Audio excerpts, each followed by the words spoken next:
Hello students, welcome back to my channel physics NEET JEE.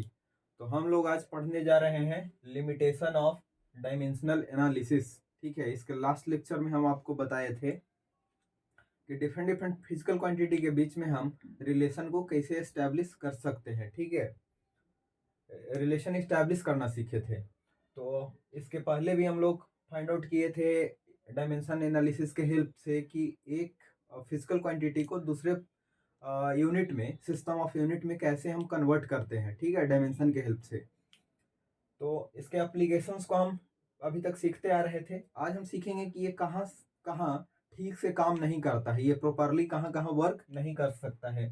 तो इसीलिए हमने इसका नाम दिया है लिमिटेशंस। डिमेरिट्स तो नहीं कह सकते हैं, लिमिटेशंस मतलब किन किन बिंदु पे, किन किन पहलुओं पे ये ठीक से काम नहीं कर पाता है। ठीक है, ये इसका डिफेक्ट्स है या डिमेरिट्स है, लेकिन उसके लिए अच्छा नाम होगा लिमिटेशन।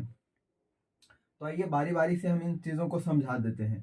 देखिए, डायमेंशनल एनालिसिस में जब हम रिलेशन इस्टेब्लिश कर रहे थे तो आपको बताए थे, या क्वेश्चन में ये गिवन होता है कि फोर्स जो है मास के प्रोपोर्शनल है, फोर्स एक्सेलरेशन के प्रोपोर्शनल है। और इस प्रोपोर्शनलिटी को जब हम हटाते थे तो लिखते थे के टाइम्स एम ए। ठीक है, ऐसे लिखते थे। यहाँ पे जो प्रोपोर्शनलिटी कांस्टेंट होता है, इस प्रोपोर्शनलिटी कांस्टेंट का हम लोग वैल्यू फाइंड आउट नहीं कर पाते हैं इस मेथड से। डायमेंशनल एनालिसिस में can't find the value of proportionality constant. ठीक है, ये इसका डिमेरिट्स है। डायमेंशनली तो वो इक्वेशन सही होता है, पर जो कांस्टेंट का वैल्यू आता है वो हम लोग निकाल नहीं पाते हैं। तो सबसे पहला डिमेरिट तो यही होता है। ठीक है, सेकंड में हमने लिखा है कि can't find the relation involving trigonometric, exponential और लॉगरिथमिक फंक्शन। मतलब कुछ ऐसे फॉर्मूलाज आप देखे होंगे या फिर देखेंगे फिजिक्स में, जैसे होता है n is equal to n naught into e to the power minus lambda into t. ठीक है, ये एक फॉर्मूला है। आप इसको पढ़ेंगे ये न्यूक्लियर फिजिक्स में, रेडियो एक्टिविटी में पढ़िएगा। तो ये एक फॉर्मूला है जिसमें देखिए एक्सपोनेंशियल टर्म आता है। तो ऐसे टर्म में डायमेंशनल एनालिसिस लगा करके ये फॉर्मूला को इस्टेब्लिश करना या फिर फिजिकल क्वांटिटी के बीच में रिलेशन इस्टेब्लिश करना मुश्किल होता है, जिसमें एक्सपोनेंशियल इन्वॉल्व होता है, जिसमें ट्रिग्नोमेट्रिक फंक्शन इन्वॉल्व हो, साइन कॉस tan etc। ठीक है, या जिसमें लॉगरिथमिक फंक्शन इन्वॉल्व हो। समझ गए? तो ऐसे फॉर्मूला में या ऐसे फॉर्मूला को फिजिकल क्वांटिटी के बीच में रिलेशन को इस्टेब्लिश करना इस डायमेंशन एनालिसिस के हेल्प से डिफिकल्ट होता है। यहाँ पे भी ये काम नहीं करता है।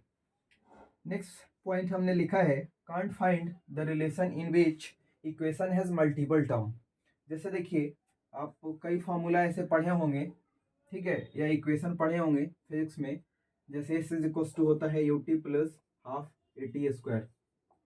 ठीक है, s is equal to u t plus half a t square. इसमें देख रहे हैं कि आप नंबर ऑफ टर्म जो है मल्टीपल है। लेफ्ट साइड में एक है बट राइट साइड में दो टर्म है। तो जिसमें भी मल्टीपल टर्म होता है, ठीक है, एक से अधिक टर्म होता है, वैसे फिजिकल क्वांटिटी का डायमेंशन एनालिसिस के हेल्प से रिलेशन इस्टेब्लिश करना मुश्किल होता है। यहाँ पे भी ये ठीक से काम नहीं करता है। ठीक है, तो ये भी इसका लिमिटेशन था, ये भी इसका डिमेरिट्स है। अगला पॉइंट ये है कि do not give any information about the dimension less constant. यहाँ पे देखिए ये एक नंबर आया है।